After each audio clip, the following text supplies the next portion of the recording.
बार की बात है। एक जंगल में एक शिकारी घूम रहा था। उस शिकारी का कोई परिवार नहीं था और ना ही कोई मित्र था, क्योंकि वह बहुत ही जालिम और भयानक था। वो सारा दिन पशु पक्षियों को शिकार करता और उसको मारकर खाता। उसका सारा जीवन इसी तरह जंगल में जानवरों का शिकार करते हुए बीता था। शिकारी केवल इतना ही जानता था कि उसे पशु पक्षियों को मारकर अपना पेट भरना है। ऐसा करने से शिकारी को खुशी भी मिलती है। एक दिन उस शिकारी ने एक पक्षी को पकड़ लिया और पिंजरे में डाल दिया। उस पक्षी का नाम रानी था। रानी उस जंगल में अपने पति राजा के साथ रहती थी। रानी अनाज की तलाश में बाहर आई थी जब शिकारी ने उसे पकड़ लिया। अचानक से जंगल में बहुत तेज बारिश होने लगी। शिकारी अपना सिर छिपाने के लिए बड़ा सा पेड़ तलाश करने लगा। तभी शिकारी उसी पेड़ के नीचे जाता है जहां रानी पक्षी अपने पति राजा के साथ रहती थी। शिकारी उस पेड़ के नीचे आराम करने लगता है, जिस पेड़ पर रानी पक्षी का पति राजा अपने घोंसले में बैठा था। राजा अपने घोंसले में अकेला बैठा था और अपनी पत्नी के घर वापस आने का इंतजार कर रहा था। ये रानी भी कब से गई है, अभी तक वापस नहीं आई है। बारिश भी शुरू हो गई है, कहीं वो किसी मुसीबत में तो नहीं है। मुझे उसे ढूंढने के लिए जाना चाहिए। भगवान मेरी रानी की रक्षा कीजिएगा। तभी नीचे से रानी राजा को आवाज देती है, राजा राजा नीचे देखो, मैं यहाँ हूँ। रानी रानी तुम इस पिंजरे में कैसे आ गई रानी? मुझे तुम्हें बचाना होगा। अभी मैं तुम्हें इस शिकारी की कैसे बाहर निकाल दूंगा। अभी मैं बताता हूँ इस शिकारी को। वे दोनों पक्षी बहुत नेक और साफ दिल के पक्षी थे। रानी अपने पति राजा से कहती है, नहीं राजा, भले ही मेरी जान क्यों न चली जाए, लेकिन हम अपने पेड़ के नीचे आए हुए मेहमान के लिए अपना फर्ज जरूर निभाएंगे। उसे किसी भी तरह का नुकसान नहीं पहुंचाएंगे। हाँ रानी, तुम सही कह रही हो। हमें ऐसा ही करना चाहिए और हम ऐसा ही करेंगे। राजा, इस शिकारी को बहुत ठंड लग रही है और ये बहुत देर से भूखा भी है। हमें इसकी मदद करनी चाहिए। हाँ रानी, मैं अभी इनके लिए आग का इंतजाम करता हूँ। राजा ने शिकारी का स्वागत किया और उसके लिए आग का प्रबंध करने के लिए वो उड़ चला और पास के गांव से जल्दी हुई एक टहनी लेकर वो वापस आया। टहनियों और सूखे पत्तों के लिए राजा अपना घोंसला नीचे गिरा देता है और आग सेकने के बाद शिकारी को होश आ जाता है। तभी राजा शिकारी से कहता है, आप भले ही एक शिकारी हैं, लेकिन आप हमारे पेड़ के नीचे आए हुए एक मेहमान हैं। इसके लिए आपका ख्याल रखना हमारा फर्ज बनता है।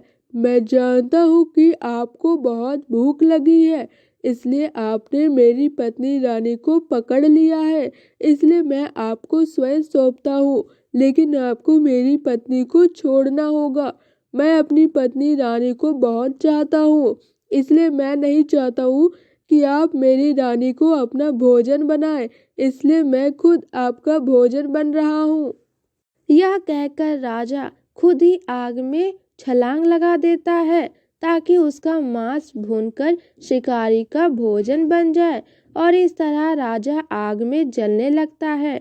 शिकारी राजा के बलिदान को देखकर बहुत भावुक हो जाता है। मैंने आज तक खुद कभी किसी के लिए कुछ नहीं किया और ना ही कभी किसी को कुछ दिया। इसके बावजूद जंगल में तुम्हारे जैसे भले पक्षी मेरे भोजन के लिए अपना बलिदान दे दिया। मेरा दिल पूरी तरह से बदल गया है। मैं बिल्कुल भी खुश नहीं हूँ।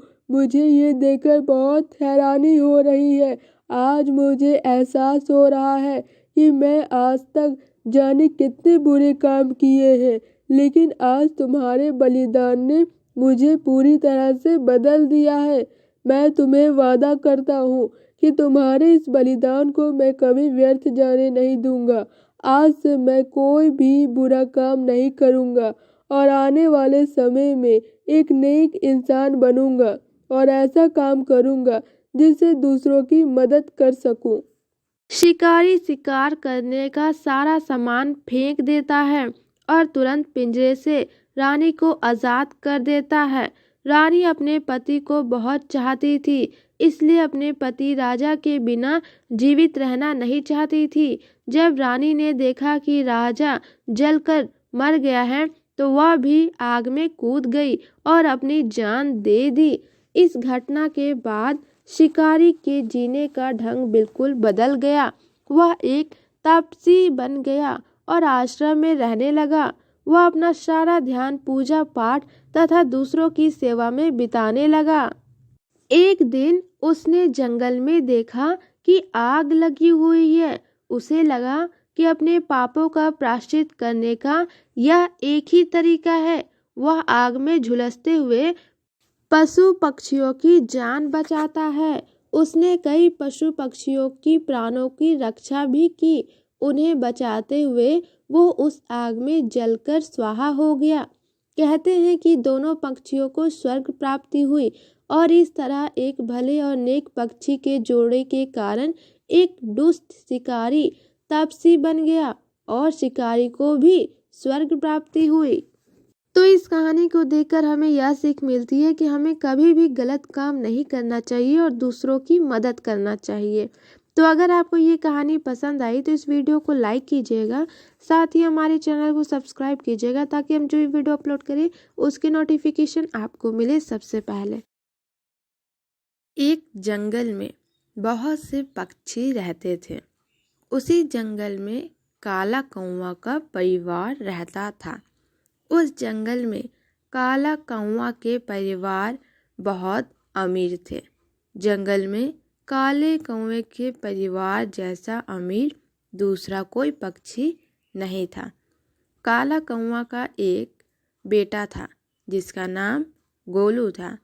गोलू को अपने अमीरी पर बड़ा घमंड था और वो अपने दोस्तों के सामने बड़ी बड़ी बातें करता था। गोलू के घर में टीवी था और गोलू रोज़ अपने घर में टीवी सीरियल देखता था, क्योंकि गोलू को टीवी सीरियल देखना बहुत ही पसंद था और इसलिए गोलू पढ़ाई में बिल्कुल भी ध्यान नहीं देता और टीवी सीरियल ज़्यादा देखता था। वहीं दूसरी तरफ रानी चिड़िया रहती थी। रानी चिड़िया बहुत अच्छी थी। वो जंगल में किसी भी पक्षी से लड़ाई नहीं करती थी। रानी चिड़िया की जंगल में सभी पक्षियों से अच्छी दोस्ती थी। रानी चिड़िया की एक बेटी थी जिसका नाम रानो था। रानो भी अपनी माँ की तरह ही बहुत अच्छी थी। रानो पढ़ाई करने में बहुत तेज थी और हमेशा अपने क्लास में फर्स्ट आती थी। जंगल के सभी पक्षी रानी चिड़िया और रानी चिड़िया की बेटी रानो की बहुत तारीफ करते थे, लेकिन ये बात काले कौवे को पसंद नहीं थी कि जंगल के सभी पक्षी रानो की तारीफ करते हैं और काले कौवे के बेटे को नालायक कहते हैं। एक दिन काला कौवा अपने बेटे से कहता है, बेटा, आज मैं तुमसे जो कहने जा रहा हूँ वो ध्यान से सुनना। तुम्हारे एग्ज़ाम आने वाले हैं। मैं चाहता हूँ कि इस बार तुम बहुत मेहनत से पढ़ाई करो और फर्स्ट आकर दिखाओ। जंगल के सभी पक्षी तुम्हारे तारीफ करने चाहिए, ना कि रानी चिड़िया की बेटी की। अगर तुम फर्स्ट आए तो मैं तुम्हारे लिए एक बड़ा टीवी खरीदूंगा और अगर तुम फेल हुए तो मैं तुम्हारा टीवी देखना हमेशा हमेशा के लिए बंद कर दूंगा। आप क्यों मेरे बेटे को परेशान करते रहते हैं? दिन रात तो मेरा बेटा पढ़ाई ही करता है। अब आप क्या करने कहते हैं? तब तो आप मेरे बेटे की तारीफ नहीं करते हैं। तुमने ही इस नालायक को बिगाड़ रखा है। एक बात का ध्यान रखना, अगर इस बार गोलू फर्स्ट नहीं आया तो तुम्हारा भी टीवी सीरियल देखना बंद कर दूंगा। और फिर काला कौवा वहाँ से चला जाता है। अरे ये क्या गोलू, अगर मैं फर्स्ट नहीं आया तो पापा टीवी सीरियल देखना बंद कर देंगे। टीवी में कितने अच्छे अच्छे सीरियल्स देते हैं। पापा ये नहीं चाहते कि वो रानो फर्स्ट आए और जंगल के सभी पक्षी उसकी तारीफ करे। मैं तो फर्स्ट आ नहीं सकता, मुझसे तो इतनी पढ़ाई होती नहीं है और ना ही मैं इतना तेज हूँ और सीरियल देखना मैं छोड़ नहीं सकता। लेकिन मैं एक काम कर सकता हूँ, उस रानी चिड़िया को फर्स्ट आने से ज़रूर रोक सकता हूँ। हाँ, मैं आज ही जाकर उस रानी चिड़िया को टीवी सीरियल्स देखने की आदत लगा देता हूँ। रानो, मैं तुम्हें ही ढूंढ रहा था। आज मेरे घर चलो, आज टीवी पर बहुत अच्छे सीरियल देने वाले हैं, तुम्हें देखकर अच्छा लगेगा। अच्छा है, इसी बहाने तुम पढ़ाई नहीं करोगी और फर्स्ट नहीं आओगी, उसके बाद तो पापा मुझे कुछ नहीं कहेंगे। रानो चिड़िया के घर टीवी नहीं था, इसलिए काले कौवे के इनवाइट करने पर रानो चिड़िया बहुत खुश हो जाती है और टीवी देखने के लिए गोलू के साथ गोलू के घर चली जाती है और बहुत देर हो जाती है। इधर रानी चिड़िया रानो का इंतज़ार कर रही होती है। तभी रानो घर वापस आ जाती है। रानो, इतनी देर तक तुम कहाँ थी? तुम्हारे एग्ज़ाम आने वाले हैं, तुम्हें घर पर पढ़ाई करनी चाहिए। वो माँ, मैं ना दोस्तों के साथ ग्रुप स्टडी कर रही थी, इसलिए मुझे आने में लेट हो गया। लेकिन मैं आपसे ऐसा नहीं करूँगी, अच्छे से पढ़ाई पर ध्यान दूँगी। मुझे पता है एग्ज़ाम आने वाले हैं और मुझे अच्छे मार्क्स लेकर आने हैं। और फिर रानो चिड़िया पढ़ाई करने लगती है। तभी रानो रानी से कहती है, हाँ, हमारे घर पर टीवी नहीं है, हमारे घर टीवी कब आएगा? मुझे टीवी देखना है, बताओ ना। बेटा रानो, अभी हमें टीवी की ज़रूरत नहीं है और वैसे भी अभी तुम्हारे एग्ज़ाम आने वाले हैं, अभी तुम पढ़ाई पर ध्यान दो। अगर तुम इस बार फर्स्ट आओगी तो मैं तुम्हारे लिए टीवी खरीद दूँगी।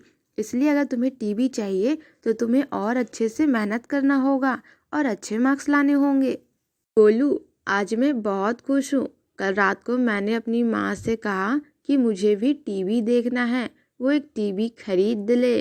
तभी मेरी माँ ने कहा कि अगर मैं इस बार अच्छे मार्क्स लेकर आऊँगी तो वो मेरे लिए टीवी खरीद देंगी।